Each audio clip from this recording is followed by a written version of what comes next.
Hello, welcome to this session of the Scottish Summit 2021. I'm Dwayne Natwick, and we're going to explore the managing governance and compliance within Microsoft 365 and Teams. First off, I'd like to thank the sponsors of this event, ScriptRunner, DQ Global, Proximo 3, Redspire, Agilus, and Hitachi Solutions. Thank you very much for your contribution to this event and allowing us to all provide great technical information to everybody that's attending. My name's Dwayne Natwick. I am a Microsoft MVP and a Microsoft Certified Trainer Regional Lead. I am a cloud training architect lead for Opsagility with over 30 years of IT experience, as well as multiple Microsoft 365 and Azure certifications. You can follow me on social media. I am active on LinkedIn and Twitter, as well as my YouTube channel under Captain Hyperscaler, as well as my blog site under that same name. So what we're going to talk about today is we are going to discuss the challenges that are facing organizations as well as users within a remote environment and how remote workers are trying to collaborate now in this global pandemic, as well as more and more organizations go to a work from home type strategy. It's important to discuss how then those organizations are going to protect access and protect their information, both the personal information of their employees and their customers, as well as the financial information of their organization. And how do we take that then into monitoring and managing the compliance of our users, as well as protecting our information, and what we need to do as well in terms of regulatory compliance. So let's first start by setting the groundwork and talking about the challenges in a remote user environment. So why is workforce mobility so important? It helps organizations to increase and broaden the talent pool. By not forcing them into a specific geography of where their headquarters or branch offices are. It allows a better work-life balance in a lot of cases for their employees with flexible work schedules and decreased travel costs where employees do not need to travel to go to meetings and organizations and don't have to pay for that travel. So it makes the organization hopefully more profitable as well. It increases employee efficiency. If they are traveling and sitting in traffic for an hour a day one way, that's 2 more hours a day that they get that they can be working and be efficient, as well as, again, brings us back to that work-life balance situation where they can spend more time with their family, they can shut off because they are caught up from their work.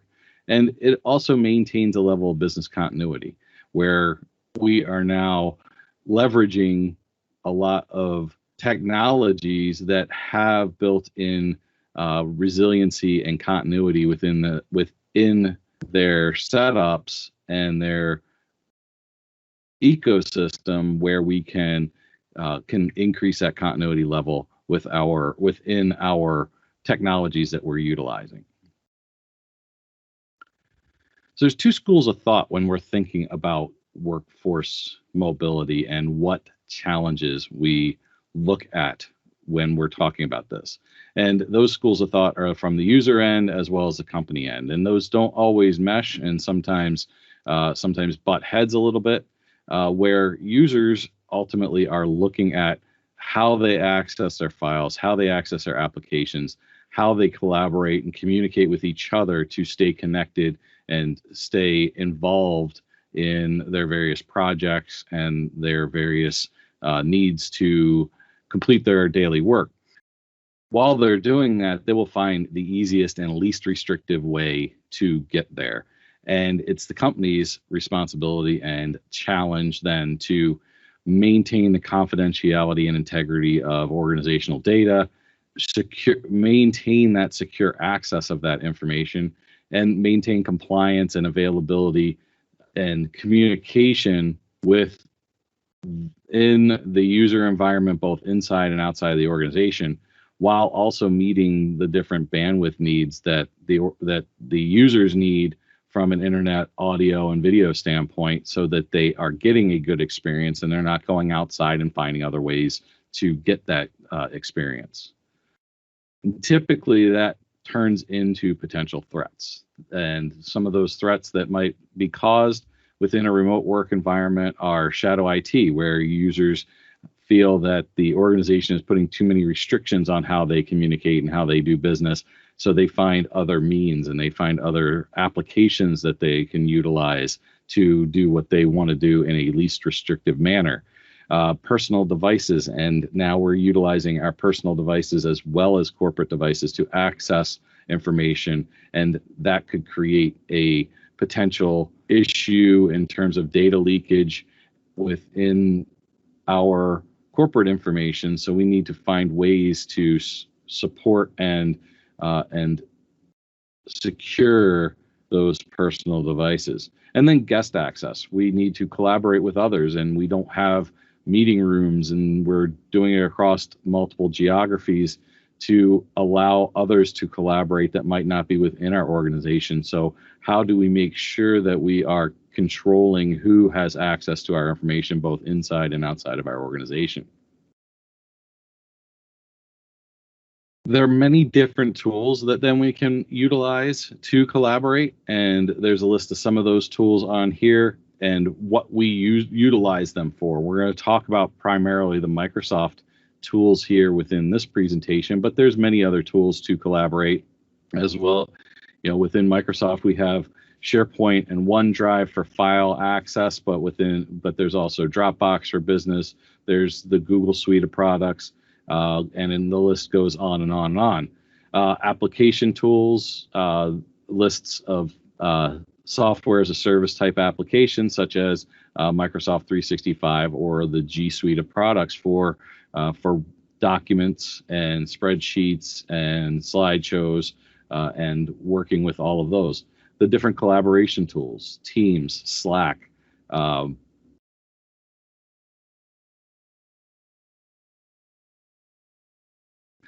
different collaboration and communication tools like Teams and Slack, WebEx, Zoom, Chime, all of those, and how we can communicate virtually over many distances with many different people, all help to facilitate a remote work environment. So let's talk about that remote worker collaboration and how now they're collaborating, going a little deeper into that. So we have multiple means in which we can talk about this. And typically what we're seeing more and more is the hybrid focused company, where unless you're an organization that has recently started in the last few years and has gone full in cloud only, or you're maybe a nonprofit organization that doesn't have the capital to invest in a data center type or setup and for your applications, you have generally migrated yourself into a hybrid focused type company where we still have applications within our data centers, but we need our organization to have access, and our users within our organization to access that information.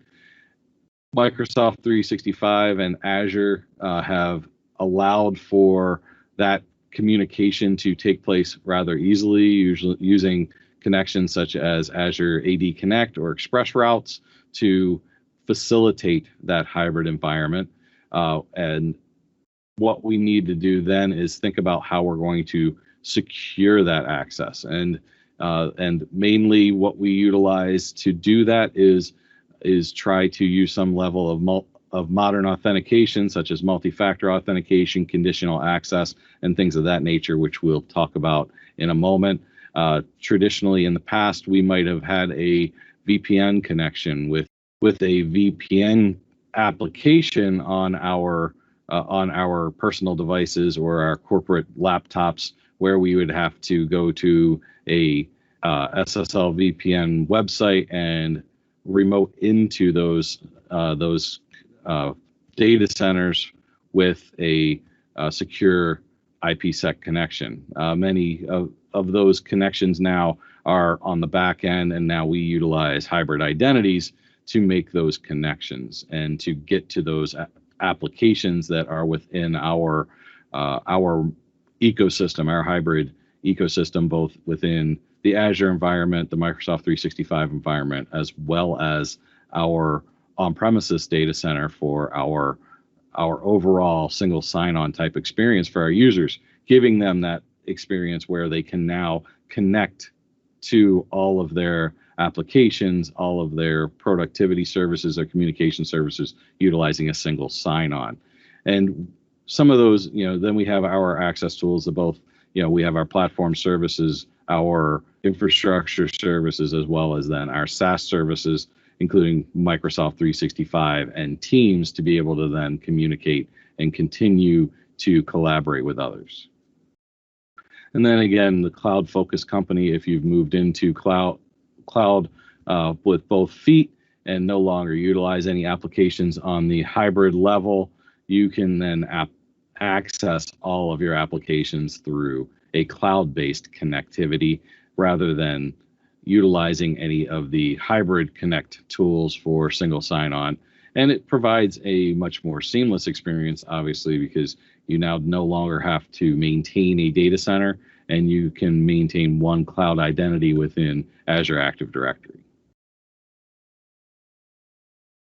As we continue to evolve and need to protect our organization, we need to think about how we are protecting our organization against potential data leakage and users sharing too much information with external and guest type users.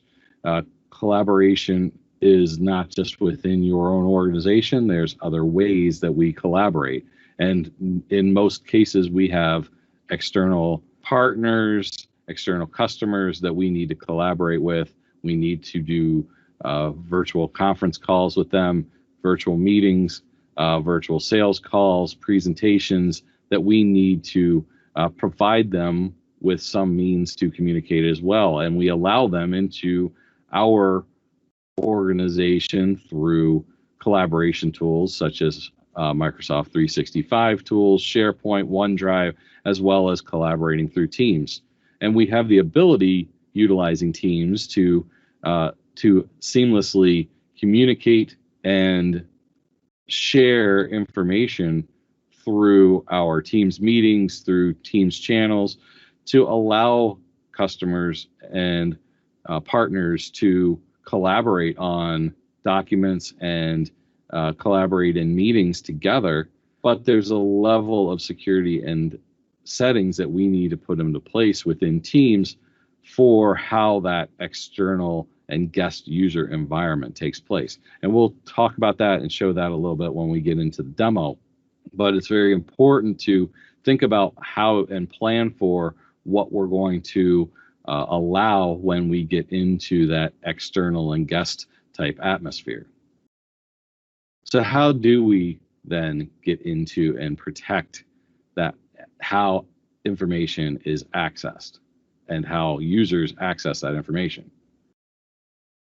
As we think about and talk about those security pieces of the puzzle for hybrid focused companies, the first and foremost is multi-factor authentication, utilizing that for the connections of our users and how they authenticate and how they verify.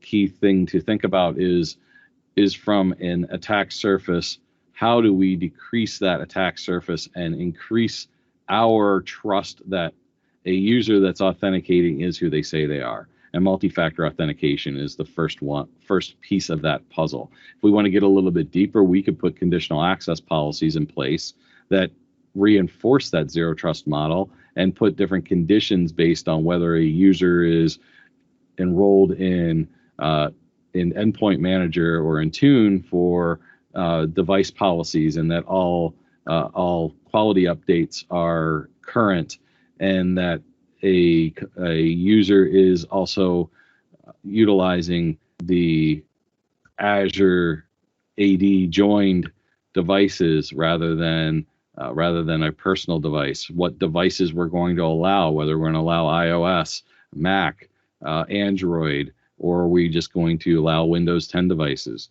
Are we going to block access to resources when not connected through secure type connections, such as HTTPS, where we're not encrypting our connectivity? And then also utilizing Azure AD Connect and forcing potentially a connection directly to our on-premises Active Directory, rather than forcing that connection to through single sign-on, through pass-through authentication to our on-premises network and our on-premises security, rather than utilizing Azure AD as our single source of truth. And then when we're thinking about cloud-focused organizations, we're talking very similarly and thinking about the same things, but we're no longer worrying about that on-premises environment and how we're communicating between the two, but we're still going to utilize multi-factor authentication. That's always first and foremost one of the most important things to think about. And then limiting administrator rights on devices and utilizing things such as privileged access management for making sure that users are only getting access to what they need access to, and the principles of least privilege, having policies in place and utilizing mobile device management, or if users are utilizing their personal devices, utilizing mobile application management, so that we have a level of monitoring and control over the business applications and data that they are accessing on their personal devices, around data protection policies and sensitivity policies, that we can make sure that data is not leaking outside our organization.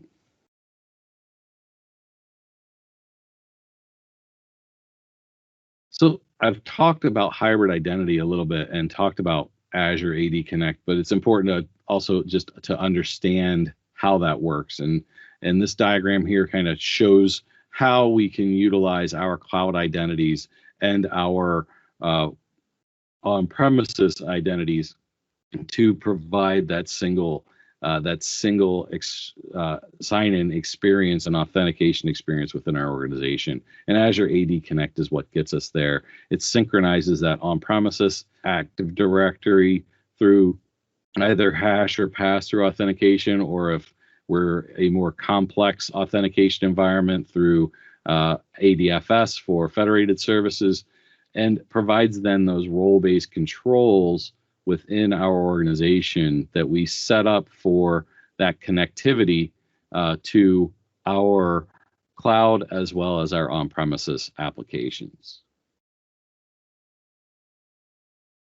Hopefully what you've gotten so far out of this discussion is that there's many different ways for users to connect, that an organization needs to take into account as they are building out their plan and their strategy for remote access. And there's a lot of applications in that toolbox that might be utilized within cloud apps and on-premises apps that you may have to take into account. And it's important to understand the security risks of each and what you're allowing within your organization, and what we need to do then to manage those apps without leading to a poor user experience or causing users to be frustrated and move to potential shadow IT type setups to utilize other communication tools. And it's important then for corporate policies also to be in place, both from an IT standpoint of what is allowed and what's blocked, as well as from a written standpoint from compliance officers to continually reinforce that information to the user environment. And some of the ways to provide that level of cloud app security is utilizing Microsoft's Cloud App Security Service. And what Cloud App Security Service does is it helps to avoid that level of shadow IT potentially within your organization. It has automated features and functionality and artificial intelligence pieces built into it that can identify and provides a list of applications that are known to be used within the cloud that are registered and scored by Microsoft based on their level of security and compliance. And if you are thinking about utilizing a third-party application outside of the Microsoft ecosystem, which the Microsoft ecosystem generally gets a 10 for most of their applications, it's important to potentially to use that Cloud App Security feature and those services within Cloud App Security to verify whether that is a safe application, whether it is still a whether whether those services register with the level of compliance within your organization for your standards and for your regulatory compliances as well. Because and Cloud App Security within their score, when you drill down into these applications, will tell you if they don't meet ISO 27001 or HIPAA or in the U.S. or any type of privacy, GDPR, and those types of attestations that are important to us when we are looking at being a compliant organization. Another tool is information protection and data loss prevention services within Microsoft 365. These give you the ability to classify your information and put labels in place to govern your files and to protect against potential data leakage and report on that and audit on that information as well, specifically focusing on things like credit card information, social security numbers, addresses, email addresses, and protecting that information, driver's licenses, and protecting that information to make sure that that does not leak out of your organization. And if it does, there's an audit trail to do that, allowing users to note and to put metadata that there is confidential information in a document within information protection is just a plug-in to the Microsoft 365 suite to allow users to do that as well, and to force that compliance within a document also. And it then helps us with limiting potential exposure, as well as teaching our organization and our users a level of compliance within their own daily lives to continue to help to protect our organization as a whole, as well as protect your own information as a user. I've talked about compliance in terms of endpoint protection, and in Tune, we can enforce policies and compliance policies to our endpoints through Intune, as well as enabling things like BitLocker, anti-malware, additional advanced threat protection within our devices. Both our corporate-owned devices, we can lock those down pretty securely with Endpoint Manager, as well as utilizing that as well for application management on personal devices and iOS and Android devices. So it gives us a complete ecosystem of protection within our organization.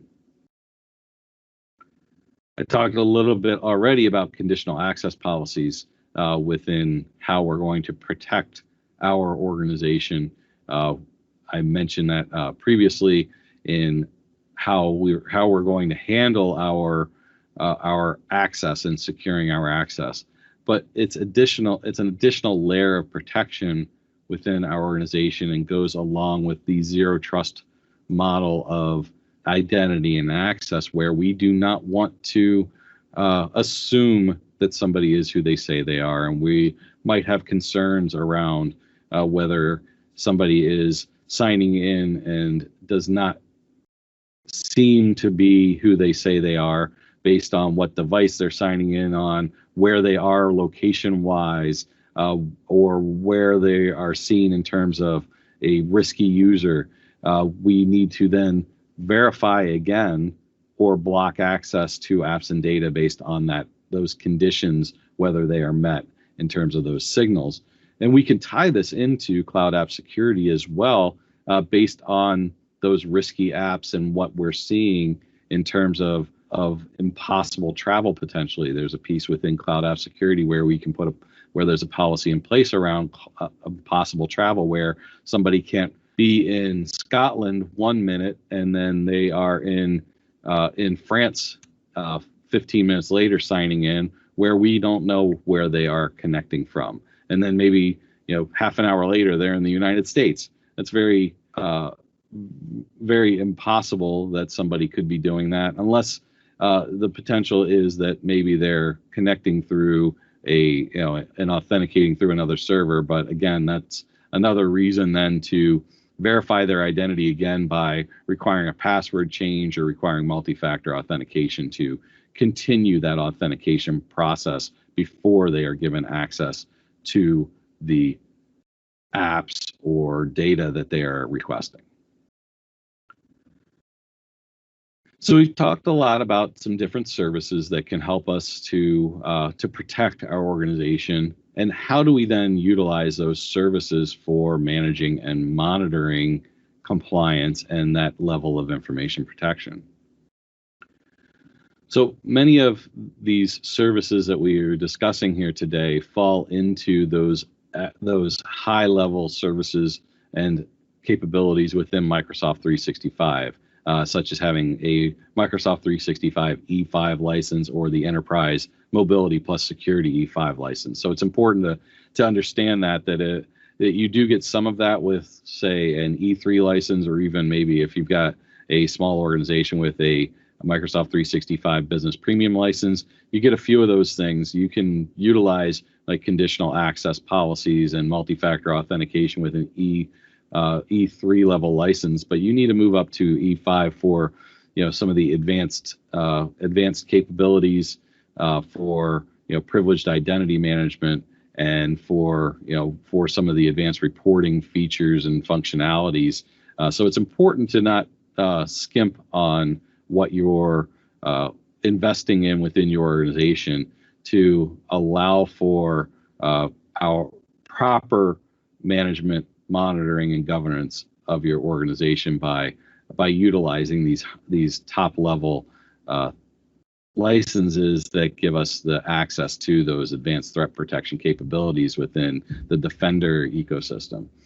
There's the Security and Compliance Center within both Microsoft 365 as well as Azure to help to maintain our compliance. There's lots of reporting within the Cloud App Security Portal that we can continue to monitor those cloud apps and those policies around impossible travel and conditions that go into there. Azure Active Directory has reporting on risky users and risky sign-ins that we can monitor and manage and report on as well, that can help us to identify where we need to maybe take a step further with our conditional access policies. The labels and policies within data protection services, as well as information protection services.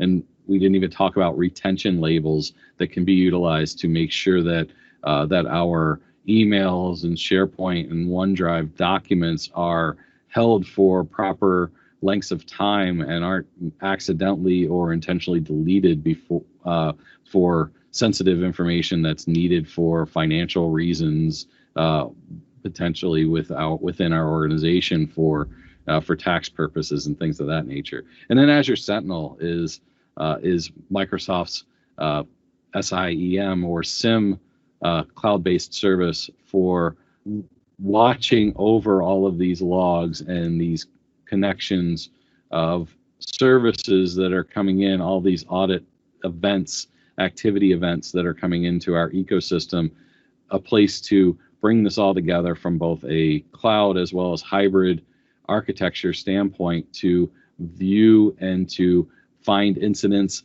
find anomalies within our infrastructure that might be threats that we need to address.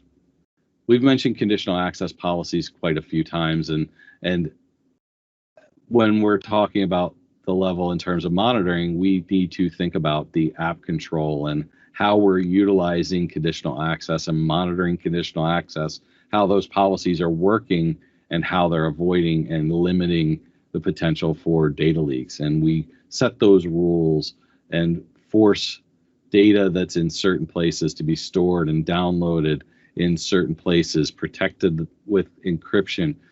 And that enforcement of those conditional access policies help for us to govern as well as to report on potential threats as we have activity logging that takes place for that access, and can help us both across corporate-owned devices as well as personal devices.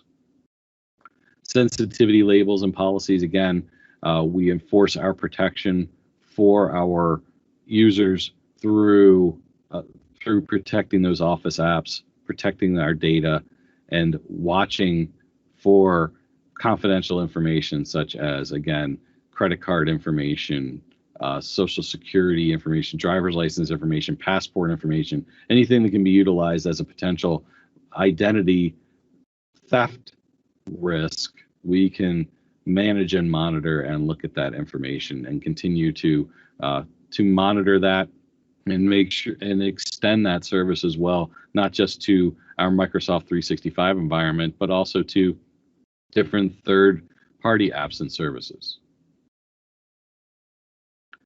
And here's just a quick diagram to understand how this potentially would work, where we have different labels in place, and the label policies are looking at both Exchange, SharePoint, OneDrive. It works as well with Teams to monitor chats and channel conversations to avoid potential leakage through those chats where somebody might be sharing personal information, and we can put those labels in place and enforce those labels. And Azure Sentinel then is that last piece of the pie that can take all of the information that we are logging across both our on-premises, through other clouds, as well as through the Microsoft 365 and Azure ecosystem, and can gather all that information, and we can run workbooks and playbooks and things within Azure Sentinel that can query those logs, identify if there's potential risky information that's taking place within our organization, and identify different anomalies and set different incident alerts and create incidents based on what is coming into our environment on a constant basis. And it helps our organization now to have some level of automated capabilities to provide us with this information, rather than us having to comb through logs and look through and try and find user to user what is going on with our organization. Azure Sentinel can do that all in the back end, automated, utilizing Microsoft's machine learning and cognitive services capabilities to review that information and take that information a step further. The last thing I wanted to talk about was regulatory compliance, and take what we've been talking about thus far and take it a step further as we talk about what we need to do within our organization for different levels of compliance, that we have in countries across the world. Everywhere has some level of privacy compliance or governmental compliance that we need to adhere to, whether it's GDPR or ISO level compliance, SOC-based data center type compliance. In the United States, there's governmental compliance of NIST and FedRAMP that we need to take into account, and all of those things and how we look at those controls can be found within multiple places within Microsoft, primarily the Service Trust portal shows and provides what Microsoft data centers provide to you as a good starting point for being a compliant organization. And it puts then as well levels of compliance based on those best practices to your organization and gives you a secure score that you can then utilize recommendations to increase that score to increase your security posture based on these different compliances. Microsoft also has Security Center, both a Microsoft 365 version as well as an Azure version that you can utilize, again, for recommendations. Again, secure score capabilities that provide for organizational compliance and for recognizing where you stand based on best practices. So we covered a few of those things, and what we're going to do as we finish up this session is we're going to go in and show a few of those capabilities and how you can then put some of these in motion and utilize some of these for your own organization.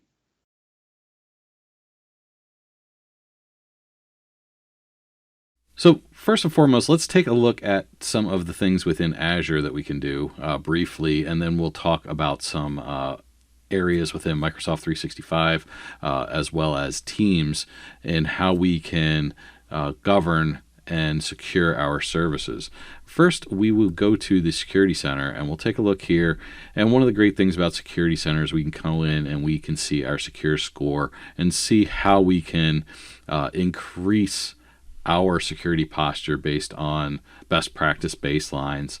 We can see in here with Azure Defender what might be taking place within our environment, and as well as look at our inventory and look at what services we may be able to create some better capability, better security controls around to, again, increase our secure score.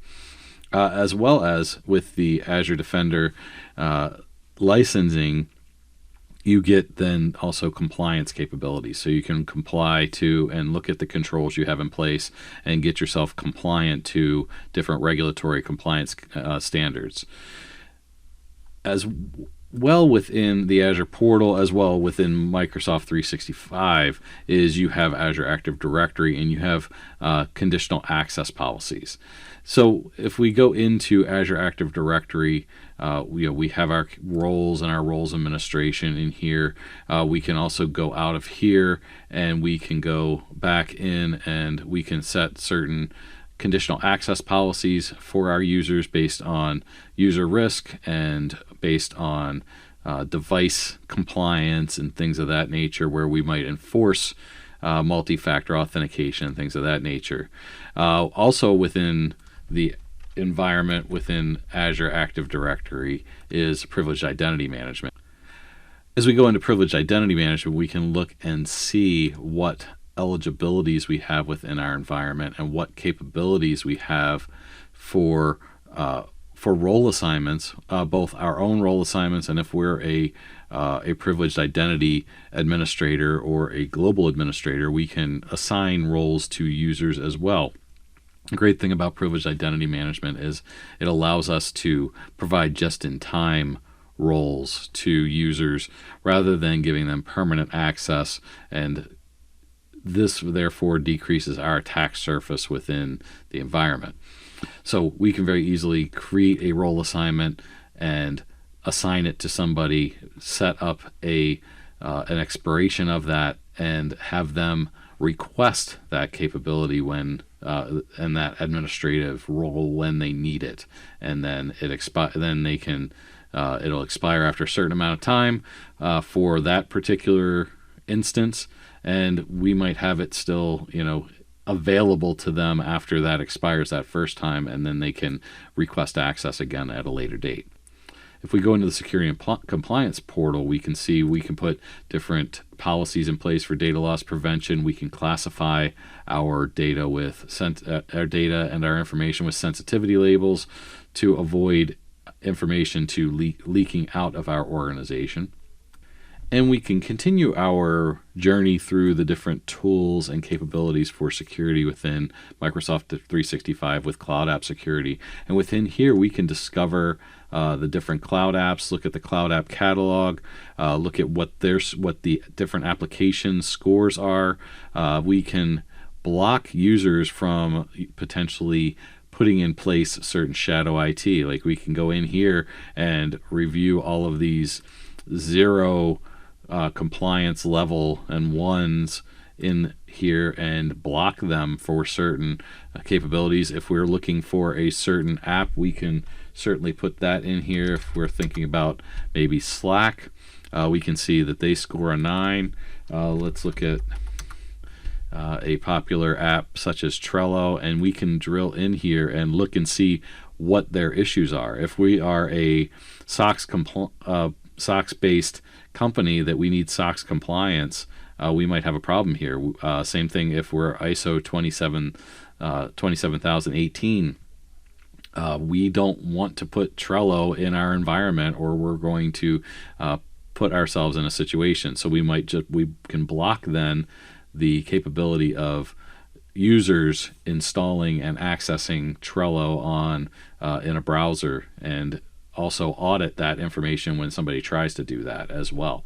So lots of different powerful things within here for controls. We can create policies within here. Again, conditional access policies are capable for access and session policy, very similar to what we can do within Azure Active Directory, but we can do it the same within Cloud App Security to manage how cloud apps are accessed within our organization and enforcing certain things like multi-factor authentication or password resets, or compliance of endpoint protection when we access certain applications.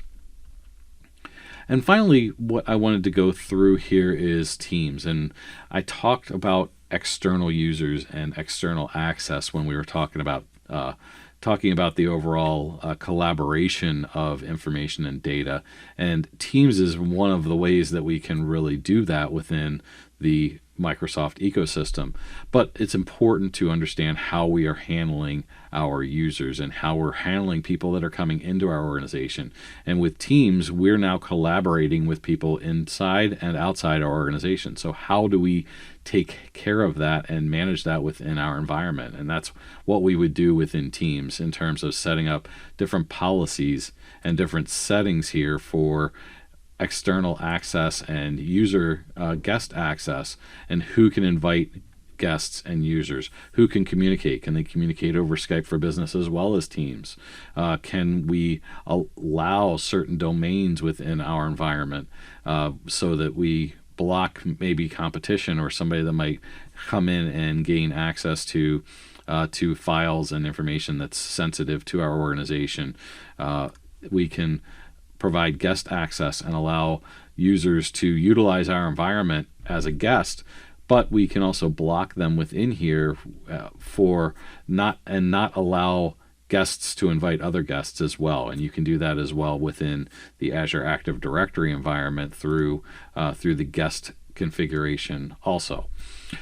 One of the last things I want to show today is the Service Trust Portal. And the nice thing about the Service Trust Portal is it provides all of the audit reports of Microsoft within here, as well as this Compliance Manager. So when we go into the Compliance Manager, very similarly to what we saw in Azure Security Center, is we see a compliance score. And we see Microsoft's points achieved for a certain level of compliance, as well as then the score that you have currently based on security baselines. And you can go in actually and set up different assessments for different types of compliance that you may require. So if we're looking at how we're doing in terms of GDPR, we can set up a compliance assessment for GDPR and just set up GDPR here. And we are going to I'll create a new group. We'll use an existing group here and just say audit preparation here, and we're going to create an assessment, and we're done. And this is going to pop up on our assessment dashboard that it's in process. So if I go to my assessments, you can see here that my assessment is in progress right now. You can see that Microsoft is fully compliant from their end, and it's going to then give me a point system score on how compliant I am, and then show me how I can increase some of that based on my environment. You can get yourself prepared. You can set assignments up for controls that need to be put in place and be ready to go. That ends our demo and our discussion today, and I want to thank everybody for attending. So just to summarize, we went through a lot of information here in the last 45 minutes to an hour. We talked about challenges to remote users and how remote users collaborate, how to protect that access and information, how we monitor and manage that information and user access, as well as then how we can take that a step further in terms of organizational, regulatory, and compliance, utilizing things such as the Service Trust Portal and the security centers within Microsoft 365 and Azure. I want to thank you again very much for this time that the Scottish Summit has given me to speak to you today. And thanks to all of the attendees across the world that are attending this virtual event this year. Hopefully next year, everybody can be in person for events. But for now, it's great that we can still have these events, share information, and share it on a global scale with you. And I want to thank everybody very much for your time today. And until the next time and the next conference, thank you very much and have a great day.